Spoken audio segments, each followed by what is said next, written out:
আসসালামু আলাইকুম। শিক্ষক আইডেল স্কুলের প্রথম শ্রেণী ছোট্ট বন্ধুরা, তোমরা সবাই কেমন আছো? আশা করি ভালো আছো এবং সুস্থ আছো, বাসায় বসে সুরক্ষিত আছো।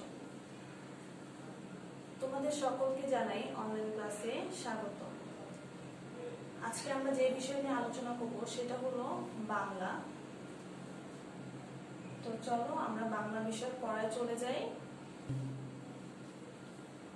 আজকে আমরা প্রথমে যেটা দিয়ে শুরু করব সেটা হলো বাক্য রচনা করো বর্ণ দিয়ে।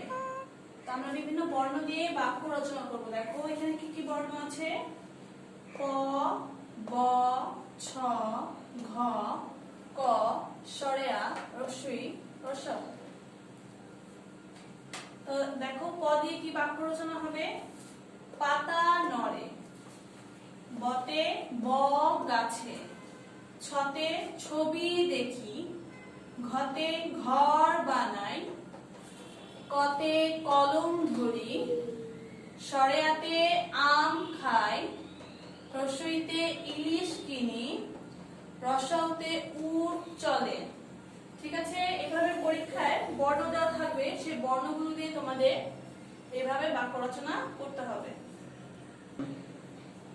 এখন আমরা যেটা করব, কবিতা লিখো। প্রথমেই যেটা শিখব, ছড়া। লিখেছেন কে? রুকনুজ্জামান খান। এটা খুব মজার একটা ছড়া, তাই না?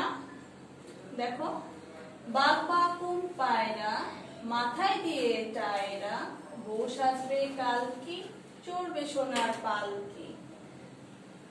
তোমরা এটা সবাই মুখে মুখে বলতে পারো, তাই না? এটা পরীক্ষায় লিখতে হবে, এজন্য বেশি বেশি লিখতেও হবে। আসলে এর পরের ছড়া চলে যায়। ছড়ার পরে এখন শিখবো আরেকটি মজার কবিতা, সেটা হলো মামার বাড়ি। লিখেছেন জসিম উদ্দিন। আয় ছেলেরা আয় মেয়েরা, ফুল তুলিতে যাই, ফুলের মালা গলায় দিয়ে মামার বাড়ি যাই। আরেকবার বলছি, মামার বাড়ি। লিখেছেন জসিম উদ্দিন। আয় ছেলেরা আয় মেয়েরা, ফুল তুলিতে যাই, ফুলের মালা গলায় দিয়ে মামার বাড়ি যাই। তোমরা এই কবিতা দুটি কবির নাম সহ শিখবে এবং বানানগুলো খুব ভালো মতো শিখবে। ঠিক আছে? তো আমরা দুইটা মজার কবিতা শিখলাম। এরপর যেটা চলে যাব সেটা হলো শূন্যস্থান পূরণ করো। মানে কিছু শব্দ অথবা বর্ণ দেওয়া থাকবে, সেটার আগে অথবা পরে খালি ঘরে কি বসবে সেটা আমরা বসাবো। দেখো প্রথমে আছে খালি ঘর, ঢয় শূন্য রন, দন্ত নয়কারের না। তো কি দিলে এটা পরিপূর্ণ হবে? এখন দেখো তো, ও, ঢয় শূন্য রন, দন্ত নয়কার না, ওর না। ঠিক আছে, তারপর আছে খালি ঘর মূর্ধন্য স, ধ। এর আগে কি দিলে এটা পরিপূর্ণ হবে? ঔ। এখন কি হলো? ঔষধ। তারপর দেখো ব আছে, দয়াকার ডা দিলাম, কি হলো? দয়াকার ডা, বর, ডাব। তারপর আছে তয়াকার তা। দেখো, সরেয়া তয়াকার তা, আতা। তারপর আছে থয়াকার থা, লয়াকার লা দিলাম, কি হলো এখন? থয়াকার থা, লয়াকার লা, থালা। তারপর আছে ব লয়াকার লা। আমি আগে ত দেই, কি হলো? ত ব লয়াকার লা, তবলা। তারপর আছে খালি গ তালবস্য ময়াকার মা। এখন কি হলো? চশমা। তারপর আছে ল। আমি যদি বর্গীয় জ দিই তাহলে কি হলো? বর্গীয় জ, ল, জল। তোমরা এটা লক্ষ্য রাখবে, ঠিক যে কোথায় হবে, কোন বর্ণ কোথায় হবে সেটা আমাদের ভালো মতো লক্ষ্য রাখতে হবে। এখন আসো আমরা প্রশ্নের উত্তর শিখি। দেখো 1 নম্বর প্রশ্ন কি আছে? গাছের তলায় কিসের ছাতা? এটার উত্তর কি হবে? গাছের তলায় ব্যাঙের ছাতা। তারপর আছে কোথায়? উত্তর হবে ময়না দোল খায় মগ ডালে। 3 নম্বর প্রশ্ন, কৃষক কি কাজ করেন? উত্তর, কৃষক কৃষি কাজ করেন। 4 নম্বর, ফুলতলিতে কোথায় যায়? উত্তর হবে ফুলতলিতে মামার বাড়ি যায়। মনে থাকবে? আমি একটু আবার পড়ে দিচ্ছি, দেখো। গাছের তলায় কিসের ছাতা? গাছের তলায় ব্যাঙের ছাতা। ময়না দোল খায় কোথায়? ময়না দোল খায় মগ ডালে। কৃষক কি কাজ করে?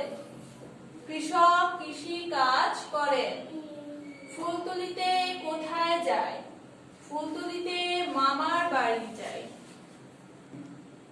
তারপর দেখো 5 নম্বর প্রশ্ন, ঝড়ের দিনে কোথায় আম কুড়োতে সুখ লাগে? ঝড়ের দিনে মামার বাড়িতে আম কুড়োতে সুখ লাগে। আরেকবার বলছি, ঝড়ের দিনে কোথায় আম কুড়োতে সুখ লাগে? ঝড়ের দিনে মামার বাড়িতে আম কুড়োতে সুখ লাগে। তোমরা এই প্রশ্ন উত্তরগুলো মুখস্থ করার পাশাপাশি বেশি বেশি করে খাতায় লিখবে। এখন আমরা শিখব ব্যাকরণ প্রশ্নের উত্তর। 1 নম্বর প্রশ্নের উত্তরটা কি দেখো, ব্যাকরণ কাকে বলে? উদাহরণ দাও। ভাষা শুদ্ধভাবে লেখা, পড়া ও বলার নিয়ম কানুনই ব্যাকরণ। যেমন বাংলা ব্যাকরণ, ইংরেজি ব্যাকরণ। তাহলে আমরা এটা কি শিখলাম? ব্যাকরণ কাকে বলে এবং এর উদাহরণ কি? ভাষা শুদ্ধভাবে লেখা, পড়া ও বলার নিয়ম কানুনই ব্যাকরণ। যেমন বাংলা ব্যাকরণ ও ইংরেজি ব্যাকরণ। মনে থাকবে? এবার ব্যাকরণের প্রশ্ন তো 2 নম্বর দেখো, বর্ণ কত প্রকার ও কি কি? উত্তর হলো বর্ণ 2 প্রকার, যথা স্বরবর্ণ ও ব্যঞ্জন বর্ণ। স্বরবর্ণ কোনগুলো তোমরা কি জানো? আমরা যে পড়ি স্বরেয়, স্বনেয়, রস্বই, দীর্ঘই, এগুলি হলো স্বরবর্ণ। ও ব্যঞ্জন বর্ণ হলো ক, খ, গ, ঘ, ও ম। মানে ক থেকে চন্দ্রবৃত্ত পর্যন্ত হলো ব্যঞ্জন বর্ণ এবং স্বরেয় থেকে ও পর্যন্ত হলো স্বরবর্ণ। এবার 3 নম্বর প্রশ্নে আসো, কার বা স্বরচিহ্ন কয়টি? এদের পরিচয় দাও। বাংলা ভাষায় মোট 10টি স্বরচিহ্ন বা কার চিহ্ন আছে, যথা দেখো, স্বরেয়াতে আকার, রস্বইতে রস্বইকার, দীর্ঘইতে দীর্ঘিকার, রস্বউতে রস্যুকার, দীর্ঘাউতে দীর্ঘকার, রিতে রিকার, এতে একার, ওইতে ওইকার, ওতে ওকার, ওতে ওঙ্কার। সবার মনে থাকবে? প্রশ্নোত্তর এবং ব্যাকরণের প্রশ্নোত্তর সবাই ভালো করে মুখস্থ করবে এবং খাতায় লিখবে, যাতে তোমাদের বানানগুলো সব সঠিক হয়। এখন আসো অনুচ্ছেদ লিখো। এখানে দেখো 2টি অনুচ্ছেদের নাম আছে। আমার পরিচয় মানে তুমি তোমার নিজ সম্পর্কে কিছু লিখবে, সেটা হলো 5টি বাক্য। 5 লাইনের মধ্যে তুমি তোমার নিজের সম্পর্কে কিছু লিখবে, যেমন তোমার নাম কি, তুমি কোন স্কুলে পড়ো, তোমার বয়স কত, এগুলো। তারপর 2 নাম্বারটা হচ্ছে আমার মা। এটাও লিখবে তোমরা 5টি বাক্যে। এটা লিখবে তোমার মায়ের নাম, তোমার মা কি করে, তোমার মা কি রান্না করে তোমার জন্য, তুমি তোমার মাকে কত ভালোবাসো, এসব সম্পর্কে 5টি বাক্য লিখবে। দেখো, ছোটদের বাংলা ব্যাকরণ ও রচনা বই হতে অনুচ্ছেদ শিখবে। তোমাদের একটি বই আছে সবার কাছেই, ছোটদের বাংলা ব্যাকরণ ও রচনা বই।